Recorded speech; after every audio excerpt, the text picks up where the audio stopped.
নমস্কার, আশা করছি আপনারা সবাই খুবই ভালো আছেন। আরও একটি নতুন ভ্লগে আপনাদের সবাইকে আবারও স্বাগত জানাই। তো আমরা আগের সপ্তাহে গেছিলাম হরিদ্বারে, আর হরিদ্বার যেদিন যাই সেদিনকে ট্রেনে ওঠার আগে আমরা কি কি করেছি সারাদিন বাড়িতে, তো সবটাই তোমাদের সাথে শেয়ার করব। বাবা নিয়ে এসে বাজার থেকে নতুন আলু, তো এখানটায় ছাড়ানো হচ্ছে, তো ভাবলাম তোমাদের সাথে শেয়ার করি। এখানে হাফ ছাড়িয়েছে আর হাফ বাকি আছে, আর এখানে আমার ময়দা মাখাটা কমপ্লিট।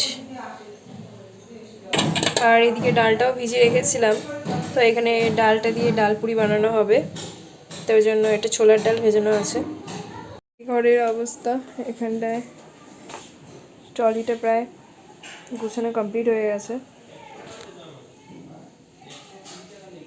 ওই একটা ব্যাগ, একটা ট্রলি আর ওর একটা পিঠের ব্যাগ, ব্যাস এই তিনটেই যাবে। তো 5টার সময় বেরোতে হবে, তো একটু ব্যস্তই আছি, যার জন্য তোমাদের সাথে পুরোটা আমি শেয়ার করতে পারছি না, তো দেখতে থাকো। আর আমরা যখন বেরোই তখন গুনছিলাম ব্যাগ, আর গুনে দেখি না প্রায় 10টা মতন ব্যাগ হয়ে গেছে।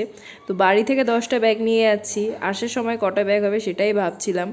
তো এখানটায়ও কিছু জিনিসও কমিয়ে রাখছিল, আর আমরা তারপরে বেরিয়ে যাব একটু পরেতেই। বাড়ি থেকে বেরিয়ে রাস্তায় এসে দাঁড়িয়ে আছি, কারণ গাড়ি আসবে, আর গাড়ি আসলে আমরা যাব, কারণ এত জিনিসপত্র নিয়ে মেট্রোতে ওঠা যাবে না, আর উঠতেও দেবে না মেট্রোতে। তো সেই জন্য অপেক্ষা করছিল কখন গাড়িটা আসবে।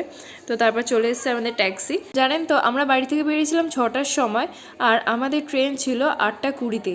তো সেই জন্য আমরা অনেকটা হাতে টাইম নিয়ে বেরিয়েছিলাম, কারণ আমাদের কুদঘাট থেকে হাওড়া যেতে বেশিক্ষণ টাইম লাগে না।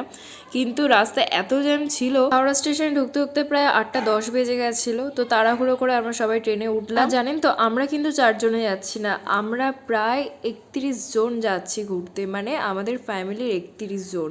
তো আমার এই চ্যানেলে ট্রেন জার্নি পার্ট 2 ভ্লগ আসছে, তো তোমরা দেখতে মিস করো না। তো দেখা হচ্ছে নেক্সট ভ্লগে, এখনকার মতন বাবা।